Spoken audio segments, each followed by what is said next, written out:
पेशारे जड़े आईनजीवी किंतु निशा तांकर समाज सेवा गरीब असहाय अवहेलित लोकंक साथी भावे परिचित भद्रकर आईनजीवी राधाकांत त्रिपाठी एभली एक नियारा मनीष को देखा मिली भद्रक जिला तिहिरी ब्लॉक तल गोपबिंधा ग्राम राधाकांत आज जाए 16,000 रु अधिक मामलें मानवाधिकार निकट में मामला रुजु कर 12,000 रु अधिक केस रे से सफलता पाई से गरीबों कल्याण कर मिले।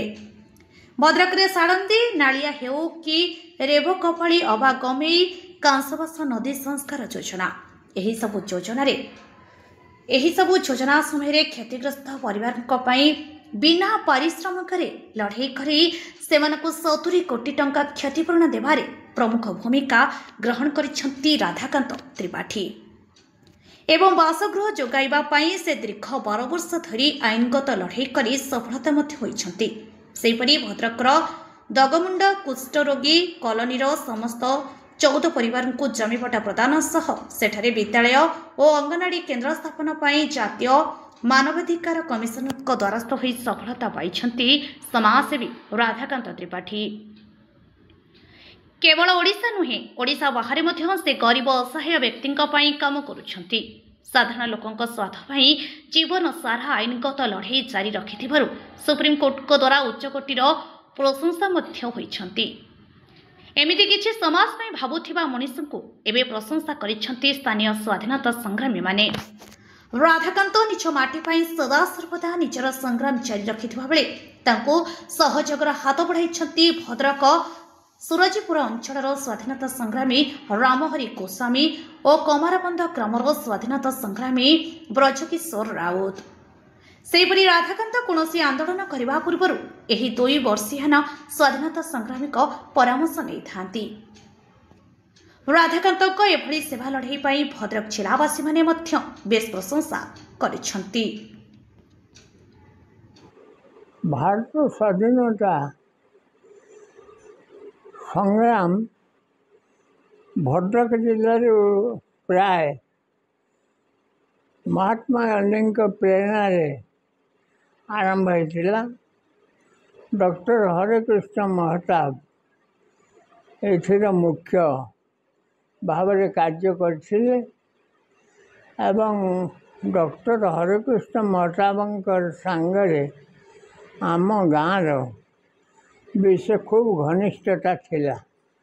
तार कारण है आम गाँव जो राधा गोविंद मंदिर अच्छी ये मंदिर ट्रस्ट बोर्ड रे हरेकृष्ण महताब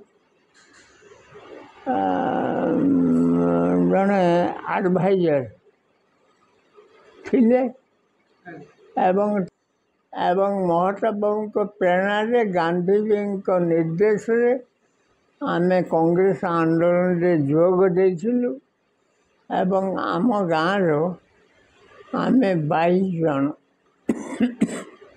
ये स्वाधीनता संग्राम रे जोग देथिलु।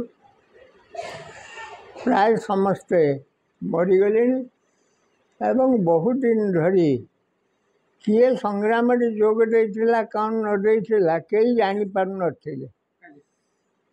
इंदिरा गांधी प्राय प्रधानमंत्री काल रे 1972 मसीह रे इंदिरा गांधी कहले जे आम देश रे स्वाधीनता संग्रामी मान को आमे किछि आमे तो समस्ते अन्य माने उपभोग कलु स्वाधीनता जन जाई सारे आमे 2 जन अच्छे आमे मु अच्छी आउ जन गौरी श्याम गोस्वामी बोली बेड रिटेन अच्छी अच्छा आमे स्वाधीनता संग्राम रे जोग देकी ए पर्यंत चलीचु जे 72 वर्ष रे मु 3 थर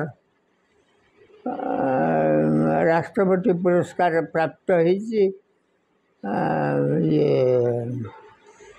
देवी स्त्री लोक कौन ना भूलगनी प्रतिभा सिंह पटेल प्रतिभा पटेल तरफ आनिकी उपढकन ये सब देकी जाते। तो यही भितर मु ରାଧାକାନ୍ତ ତ୍ରିପାଠୀଙ୍କ ସାଙ୍ଗରେ ମୋର ସମ୍ପୃକ୍ତି ହେଲା। ମୁଁ ଟିକେ ଭଦ୍ର ଆଉ ଗୋଟେ ମଝିରେ ଆପଣଙ୍କୁ ଆଜ୍ଞା କଥା ରଖିକି ଆଜ୍ଞା କୁହନ୍ତୁ। ସେ ଯେଉଁ ରାଧାକାନ୍ତ ତ୍ରିପାଠୀଙ୍କ କଥା କହିଲେ ସେ ତ ମାନବାଧିକାର ପାଇଁ ତାଙ୍କ ଜୀବନକୁ ଉତ୍ସର୍ଗ କରିଛନ୍ତି। ଆଜ୍ଞା ସେଦିନ ପରାଧୀନ ଭାରତରେ ମାନବାଧିକାର ଉଲ୍ଲଂଘନ କରିଥିଲେ ଇଂରେଜମାନେ। ଆଜ୍ଞା ଆଜି ମଧ୍ୟ ସ୍ୱାଧୀନ ଭାରତରେ ମାନବାଧିକାର ବିଭିନ୍ନ ସ୍ଥାନରେ ଉଲ୍ଲଂଘନ କରାଯାଉଛି। ହେଉଛି। ତେବେ ତାକୁ ଆପଣ କେମିତି ଦେଖୁଛନ୍ତି? ମଣିଷ ବଞ୍ଚି ରହିବା ପାଇଁ ମାନବାଧିକାର ବା ମାନବାଧିକାର ବିଷୟରେ ତାଙ୍କର ହକ୍ ସମ୍ପର୍କରେ କିଛି କୁହନ୍ତୁ। ମଣିଷର ହକ୍ ଆପଣ ସେ ଦିଲ୍ଲୀରେ ରହନ୍ତି, ସୁପ୍ରିମକୋର୍ଟରେ ଅଧିବକ୍ତା ଅଭିବକ୍ତା ଅଛନ୍ତି। ମୁଁ ଯାଇଥିଲି, ସେ ମୋତେ ମାନବ ଅଧିକାର କମିଶନ ପାଖକୁ ନେଇଗଲେ। ଆଜ୍ଞା ସେ ମୋତେ କହିଲେ ଚାଲନ୍ତୁ ମାନବ ଅଧିକାର କମିଶନ ପାଖକୁ ଆପଣ। ମୁଁ କହିଲି ସେ କିଏ? ଆଜ୍ଞା ନା ସେ ହେଉଛନ୍ତି ସୁପ୍ରିମକୋର୍ଟର ଚିଫ୍ ଜଷ୍ଟିସ୍। ମାନବ ଅଧିକାର କମିଶନ ଯିଏ ଏକ୍ସ ଚିଫ୍ ଜଷ୍ଟିସ୍, ତାଙ୍କ ସେ ଅଛନ୍ତି ବର୍ତ୍ତମାନ ମାନବ ଅଧିକାର କମିଶନ। ଆପଣ ଚାଲନ୍ତୁ, ମୁଁ ଆପଏଣ୍ଟମେଣ୍ଟ କରୁଛି। ଆଜ୍ଞା ସେ ଆପଏଣ୍ଟମେଣ୍ଟ କରିଦେଲେ। ମୋତେ ସେ ନେଇଗଲେ ଅଣ୍ଡରଗ୍ରାଉଣ୍ଡ ରେଲରେ। ମୁଁ ଆଗେ ପରିଚିତ ଦେଉଛି। ମୋ ନାଁ ହେଉଛି ବ୍ରଜେଶ୍ୱର ରାଉତ, ଘର କମାରବନ୍ଧ, ଧାମନଗର ଥାନା, ଜିଲ୍ଲା ଭଦ୍ରକ। ଆମେ 1942ରେ ଗାନ୍ଧୀଙ୍କର ଯେଉଁ ଡାକରା ଥିଲା ଭାରତ ଛାଡ଼ ଆନ୍ଦୋଳନ ମର ବା ମାର, ସେଇଥିରେ ମୁଁ କେବଳ ନୁହେଁ ଏବଂ ମୋରି ପରି ହରେକୃଷ୍ଣ ମହତାବ ଠାରୁ ଆରମ୍ଭ କରି ବହୁ ବ୍ୟକ୍ତି ଏବଂ ଝାସ ଦେଇଥିଲେ କଲେଜ ଛାଡ଼ି, ଏବଂ ସ୍କୁଲ ମଧ୍ୟ ଶିକ୍ଷକମାନେ ଛାଡ଼ିଛନ୍ତି, ଏବଂ ବିଭିନ୍ନ ରକମ ଯେଉଁ ପଦପଦବୀରେ ଥିଲେ ଭାରତବର୍ଷର ଇଂରେଜ ସରକାର ଅଧୀନରେ ଯେଉଁ ଚାକିରି ବାକିରି ଅଛି ସେ ମଧ୍ୟ ଛାଡ଼ିଛନ୍ତି। ଏବଂ ଆମେ ଭାରତକୁ ସ୍ୱାଧୀନ ଗାନ୍ଧୀଙ୍କ ନେତୃତ୍ୱରେ ଆମେ ଏବଂ ସମସ୍ତେ ମଧ୍ୟ ଶେଷ ଚିନ୍ତାଧାରା ନେଇଥିଲୁ। ସେହି ଜଗନ୍ନାଥକୁ ଶପଥ କରି ନେଇଥିଲୁ ଆମେ ମରିବୁ ବରଂ ଭାରତ ସବୁ ସ୍ୱାଧୀନ ଆଣିବା ପାଇଁ, ଏବଂ ଆମେ ପଛେଇବୁ ନାହିଁ। ସେଥିରେ ଆମେ ଏଠି ମଧ୍ୟ 1942 ମସିହା ଗାନ୍ଧୀଙ୍କର ଯେଉଁ ଡାକରା ଥିଲା 7/8/42ରେ ମଧ୍ୟ ଆରମ୍ଭ କଲେ। 9ରେ ଗାନ୍ଧୀଙ୍କ ମଧ୍ୟ ଯେତେବେଳେ ଏରେଷ୍ଟ ହେଲେ ଗାନ୍ଧୀ, ଏବଂ ସାରା ଭାରତବର୍ଷରେ ବହ୍ନି ଜଳି ଉଠିଲା। ଏବଂ ଧାମନଗର ମଧ୍ୟ, ସେତେ ଭଦ୍ରକ ଜିଲ୍ଲା ଧାମନଗର ସେଥିରେ କମ୍ ନଥିଲା, ପ୍ରଥମ ଦିଗ୍ଦର୍ଶନ ଦେଇଥିଲା ଭଣ୍ଡାରୀପୁକୁର ଥାନାପୁରୀ। ଏବଂ ଭଣ୍ଡାରୀପୁକୁର ଥାନାପୁରୀ ବାଲେଶ୍ୱର ଜିଲ୍ଲାର, ଏବଂ ସାରା ଓଡ଼ିଶା ନୁହେଁ ସାରା ଭାରତବର୍ଷକୁ ଦିଗ୍ଦର୍ଶନ ଦେଇଥିଲା। ବିପ୍ଳବର ବହ୍ନି ଜଳି ଉଠିଥିଲା ଧାମନଗର ଭଣ୍ଡାରୀପୁକୁର।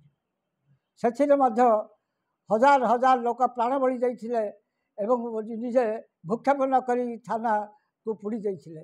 ଏବଂ ସେହି ବିପ୍ଳବ ବିଭିନ୍ନ ଆଡ଼େ ସାରା ଭାରତବର୍ଷରେ, ଦିଲ୍ଲୀରେ, ନୂଆଖାଲିରେ ଏବଂ ଅନ୍ୟ ଆଡ଼େ ସାରା ଭାରତବର୍ଷରେ ବିଭିନ୍ନ ଆଡ଼େ ବିପ୍ଳବ ସୃଷ୍ଟି ହୋଇଥିଲା। ସେଥିରେ ବହୁ ଲୋକ ମଧ୍ୟ ପ୍ରାଣ ହରାଇଛନ୍ତି, ବହୁ ଲୋକ ଗୁଳିକିରେ ବର୍ଷଣ କରିକି ହେଇଛନ୍ତି, ବହୁ ଲୋକ ଫାଶୀ ଖୁଣ୍ଟରେ ଝୁଲୁଛନ୍ତି। ଦେଶ ପାଇଁ କେହି ପଛେଇ ନାହାନ୍ତି।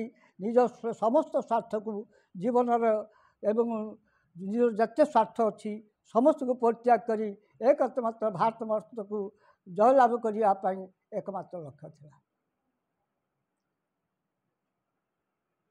ଆଜ୍ଞା, ପରାଧୀନ ଭାରତ ଆଉ ସ୍ୱାଧୀନ ଭାରତ ଉଭୟରେ ମଣିଷର ବଞ୍ଚିବାର ଅଧିକାର ଅଛି। এই ବଞ୍ଚିବାର ଅଧିକାର ବା ମଣିଷର ହକ୍ ସମ୍ପର୍କରେ ଆପଣ କ'ଣ କହିବେ? ଦେଖନ୍ତୁ, ଗାନ୍ଧୀ ଶେଷ ନିଷ୍ପତ୍ତି ନେଇଥିଲେ, ଭାରତବର୍ଷକୁ ଆହ୍ୱାନ ଦେଇଥିଲେ ଯେ ଆମେ ସ୍ୱାବଲମ୍ବୀ ହେବା। ଆମେ ସ୍ୱାବଲମ୍ବୀ ନହେଲେ, ବ୍ୟକ୍ତି ସ୍ୱାଧୀନତା ଲାଭ ନ କଲେ, ବ୍ୟକ୍ତି ସ୍ୱାବଲମ୍ବୀ ନହେଲେ ଦେଶ ସ୍ୱାବଲମ୍ବୀ ହେବେନି। ସେଥିରେ ମଧ୍ୟ ଲକ୍ଷାଧିକ ଚରଖା ଚାଲୁ କରୁଥିଲେ ଏବଂ ନିଜେ ନିର୍ଯାତିତ ହେଉଥିଲେ ସାଧାରଣତଃ ଲୋକ। ଏପରିକି ମଧ୍ୟ ନିଜ ଜୀବନକୁ ମଧ୍ୟ ସ୍ତ୍ରୀ ଲୋକମାନେ ବହୁ ଜାଗାରେ ମଧ୍ୟ ଆପଣଙ୍କର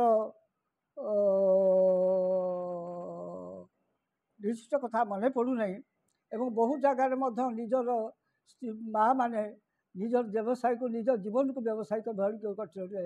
ଏ କଥା ବିଭିନ୍ନ ଗାନ୍ଧୀ ଯେତେବେଳେ 1921 ଠାରୁ 42 ପର୍ଯ୍ୟନ୍ତ ଘରେ ଘରେ ବୁଲୁଥିଲେ, ବିଭିନ୍ନ ଆଡ଼େ ଗତି କରୁଥିଲେ, ସଂଗଠିତ କରୁଥିଲେ, ଏକତ୍ରିତ କରୁଥିଲେ, ଏକସ୍ୱର କରୁଥିଲେ, ସେତେବେଳେ ସମସ୍ତ ଭାରତବର୍ଷର ସବୁ ଚିତ୍ରକୁ ମଧ୍ୟ ସେ ସଂଗ୍ରହ କରୁଥିଲେ ଏବଂ ସେ ଦେଖୁଥିଲେ କି ନିର୍ଯାତିତ ହେଉଛନ୍ତି ସାଧାରଣତଃ ଲୋକ, କି କଷ୍ଟ ପାଉଛନ୍ତି ଏବଂ ନିଜ ଜୀବନକୁ ମଧ୍ୟ ସେ ନିଜ ଚରିତ୍ରକୁ ମଧ୍ୟ ବିକ୍ରି କରିଦେଇକି ବଞ୍ଚୁଛନ୍ତି। ଆଖିରୁ ଠନ୍ ଠନ୍ ଲୁହ ଗଡ଼ୁଥିଲା ଆଖି ଗାନ୍ଧୀଙ୍କର। ଆଜି ମଧ୍ୟ ବହୁ ଲୋକ ମଧ୍ୟ ଏବଂ କିଛି ସେତେବେଳେ ଦଳ ସମସ୍ତଙ୍କର ଥିଲା।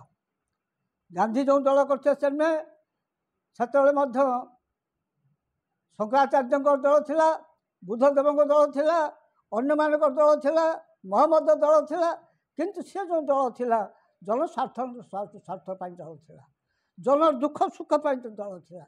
କିନ୍ତୁ ବର୍ତ୍ତମାନ ସ୍ୱାବଲମ୍ବୀ ଗାନ୍ଧୀ ଯେଉଁ ସ୍ୱାବଲମ୍ବୀ କଥା କହୁଥିଲେ ଏବଂ ସେତେବେଳେ 38ଟି ଓଡ଼ିଶାରେ 38ଟି ଏବଂ ଆଶ୍ରମ ଥିଲା, ସଂଗଠନ ଆଶ୍ରମ ଏବଂ ଚରଖା ଚାଲିଥିଲା।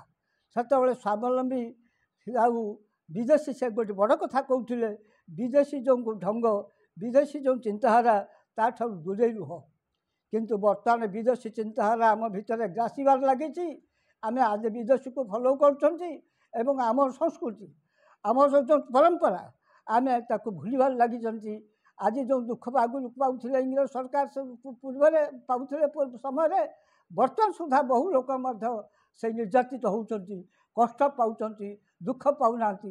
ହକ୍ ତାଙ୍କର ଯେଉଁ ଗାନ୍ଧୀଙ୍କର ରାମ ରାଜ୍ୟ କଥା, ଗାନ୍ଧୀଙ୍କର ଯେଉଁ ଗାନ୍ଧୀଙ୍କର ସ୍ୱରାଜ୍ୟ ଚିନ୍ତା, ଗାନ୍ଧୀଙ୍କର ଯେଉଁ ନିଜ ସ୍ୱାବଲମ୍ବୀ ହେବା ଏବଂ ସବୁ ଅର୍ଥନୀତିର ସ୍ୱାଧୀନତା, ନୈତିକ ସ୍ୱାଧୀନତା, ସାହିତ୍ୟ ସ୍ୱାଧୀନତା, କଳାକାର ସ୍ୱାଧୀନତା, ସବୁ ସ୍ୱାଧୀନତା ଆମେ ସ୍ୱାବଲମ୍ବୀ ହେଲେ ନା ଆମେ ସର୍ବୋଦୟ ହେଲେ ସବୁ ଦିଗରେ ଉନ୍ନତି ହେବ ଭାରତବର୍ଷରେ। ସେ ଆସ୍ତେ ଆସ୍ତେ ଗାନ୍ଧୀ ଚିନ୍ତାଧାରା ଲୋପ ପାଇବାକୁ ଯାଇଛି। ବର୍ତ୍ତମାନ ମଧ୍ୟ ଆମେ ଯାହା ମୁଁ 98 ବର୍ଷ ଅନୁଭବ କରୁଛି, ଦଳ ବର୍ତ୍ତମାନ ସର୍ବସ୍ୱ ହେଇଛି, ତ୍ୟାଗ ଭୁଲି ଯାଇକି ଭୋଗ ସର୍ବସ୍ୱ ହେଇଛି। ବର୍ତ୍ତମାନ ମଧ୍ୟ ବହୁ ନିଷ୍ପେଷିତ ହେଇକି ସାଧାରଣତଃ ଲୋକ ନ୍ୟାୟ ପାଉନାହାନ୍ତି, ମୁଁ ଯାହା ଅନୁଭବ କରୁଛି। ଏହି ପରିପ୍ରେକ୍ଷୀରେ ଜଣେ ନୀରବ ସାଧକ ରାଧାକାନ୍ତ ତ୍ରିପାଠୀ, ଆପଣ କ'ଣ କହିବେ? ତାଙ୍କ ସହିତ ଆଜି ଦୀର୍ଘ 10 ବର୍ଷ ଧରିକି ମୁଁ ଯୋଗସୂତ୍ର ରଖିଛି ଏବଂ ଫୋନ୍ ମାଧ୍ୟମରେ ମଧ୍ୟ ଯୋଗସୂତ୍ର ରଖେ, ଆଲୋଚନା କରେ। ସେ ବହୁ ମଧ୍ୟ ଇଏ ଅଞ୍ଚଳର ନୁହେଁ ଏବଂ ସାରା ଭାରତବର୍ଷରେ ବିଭିନ୍ନ ଦିଗରେ ସେ ସାଧାରଣତଃ ଲୋକଙ୍କୁ ସାହାଯ୍ୟ କରୁଛନ୍ତି ଏବଂ ତାଙ୍କ ସାହାଯ୍ୟ ଏପର୍ଯ୍ୟନ୍ତ ଜାରି ଅଛି। ନାନା ବାଧାବିଘ୍ନ ପାଇଲେ ମଧ୍ୟ ସେ ମଧ୍ୟ କାହାଠାରୁ ଯେ ପଇସା କଉଡ଼ି ନେଇକି ସାହାଯ୍ୟ କରିବା ଏପରି ମଧ୍ୟ ନୁହେଁ। ସିଏ ମଧ୍ୟ ଯେ ଜନସାଧାରଣଙ୍କ ସେବା ପାଇଁ ଯେମିତି ଏବଂ ଅନ୍ୟମାନେ ଯେମିତି ପୂର୍ବରୁ ଆପଣଙ୍କ ପଞ୍ଚସଖାମାନେ ସାହାଯ୍ୟ କରୁଥିଲେ, ଅନ୍ୟମାନେ ସାହାଯ୍ୟ କରୁଥିଲେ, ସେତେବେଳେ ଦେଶପ୍ରେମ ଥିଲା। ସେ ବର୍ତ୍ତମାନ ସେଇ ଦେଶପ୍ରେମ ଚିନ୍ତାଧାରା ତାଙ୍କ ଭିତରେ ମଗ୍ନ ହେଇକି ଅଛି। ସେ ବର୍ତ୍ତମାନ ସେଇ ବିନା ସ୍ୱାର୍ଥରେ, ବିନା କାହାର କଥାରେ ପରିଚାଳିତ ନ ହୋଇ ନିଜସ୍ୱ ଚିନ୍ତାଧାରା ତାଙ୍କ ଆଦର୍ଶ ଏପରି ଭାବରେ ରଖିଛନ୍ତି। ସେ କିଛି ସକ୍ରେଟିସ୍ କହୁଥିଲେ, ମୁଁ ମରିଯାଇପାରେ, ମୋ ଆଦର୍ଶକୁ କେବେ ଯାଇପାରିବି ନାହିଁ। ସେପରି ମଧ୍ୟ ଓଡ଼ିଶାରେ ଉତ୍କଳ ଗୌର ମଧୁସୂଦନ କହୁଥିଲେ, ଆମ ଆଦର୍ଶ ହେଉଛି ବଡ଼, ମୁଁ ମରିଯାଇପାରେ, ମୋ ଆଦର୍ଶ। ସେ ରାଧାକାନ୍ତ ବାବୁ ତାଙ୍କ ଆଦର୍ଶରେ ଅଟଳ ଅଛନ୍ତି ଏବଂ ସେ ନାନା ନିର୍ଯାତିତ ହେଇ କଷ୍ଟ ପାଉଥିଲେ ମଧ୍ୟ ସମାଜ ସେବା କରିବା ପାଇଁ ମଧ୍ୟ ତତ୍ପରତା ହେଉଛନ୍ତି। ସେଦିନ ଆପଣ ପରାଧୀନ ଭାରତକୁ ସ୍ୱାଧୀନ କରିବା ପାଇଁ ସଂଗ୍ରାମ ଜାରି ରଖିଥିଲେ। ଏବେ କିନ୍ତୁ ରାଧାକାନ୍ତ ବାବୁ ସରକାରୀ ବିଫଳତା, ପ୍ରଶାସନିକ ଉଦାସୀନତା ବିରୁଦ୍ଧରେ ଲଢ଼େଇ କରି ଗରିବ, ବେସାହାରା, ତୃତୀୟ ଲିଙ୍ଗୀ, କୁଷ୍ଠରୋଗୀ ଓ ନିଷ୍ପେଷିତ ଜନତାଙ୍କୁ ନ୍ୟାୟ ଦେବା ପାଇଁ ଆମ ସମାଜରେ ମାଇଲ ଖୁଣ୍ଟ ଭଳି ଠିଆ ହେଇଛନ୍ତି। ତାଙ୍କର ଏହି ସଂଗ୍ରାମ ସମ୍ପର୍କରେ ଆପଣ କ'ଣ କହିବେ? ତାଙ୍କ ସଂଗ୍ରାମ ଯେଉଁ ଅଛି, ମୁଁ ଭାବୁଛି ଜୀବନଟା ହେଉଛି ରାଧାକାନ୍ତ ବାବୁ ଏ ବାଲେଶ୍ୱର ଭଦ୍ରକ ଜିଲ୍ଲାରେ ତାଙ୍କ ଘର ଅବଶ୍ୟ, କିନ୍ତୁ ସେ ଭଦ୍ରକ ଜିଲ୍ଲା ନୁହେଁ, ଓଡ଼ିଶା ବି ନୁହେଁ, ସାରା ଭାରତବର୍ଷରେ ବିଭିନ୍ନ ସ୍ତରରେ ସେ କାର୍ଯ୍ୟ କରୁଛନ୍ତି। ଏବଂ ଏଠି ଏହି ଭଦ୍ରକରେ ମଧ୍ୟ रेब कपाड़ी सारंदी एवं विभिन्न जो प्रजा मैंने नाना रकम असुविधा भोग करते थैथान करमी पेमेंट पाइबे सरकार को जो हैरान होती कमी न्याय पाइबे एवं विभिन्न आड़े स्कूल कॉलेज कर आमर ओडिशा रे हीराकद जो मैंने जगह पाऊन असुविधार सम्मुखीन होते कमी से जगह पाइबे पट्टा पाइबे कमी साइज हे ता सहित कुष्ठरोगी सेवा कमी रीतिभ साधारणतः कुष्ठरोगी जो कष्ट पाँच दुख पाँच सेवा कमी से आनंद कमी रे साधारणतः से तो मनुष्य जीवन तांको केमी थैथान करेंगे गांधी से कथा करुले कुष्ठरोगी सेवा करुले सहित जो मैंने तृतीय लिंग अच्छा नहीं थैथान करवा जमी पट्टा दबा घर द्वार करवा से करपर्यंत विभिन्न क्षेत्र में सी निस्वार्थ भाव में कार्य कर चलती से लक्ष्य हूँ मु समाज किसी कार्य करमी मो जीवन हूँ समाज मु जन्म हो समाज मु गांधी आदर्श रे समाज रे विभिन्न स्तर में कार्य करने से शपथ नेला भाया से कार्य कर से जगन्नाथ पाखे प्रणाम कोटि कोटि प्रणाम करुँच से साहस धैर्य शक्ति दिंतु से भाव में ये युवपीढ़ी उत्साहित करूँ ओडिशार नुहे सारा भारत वर्ष में से गांधीवाद पुणी फेरी आसू एवं से ईश्वर भद्रकରୁ तपन दासଙ୍କ रिपोर्ट अपराह्न लाइव।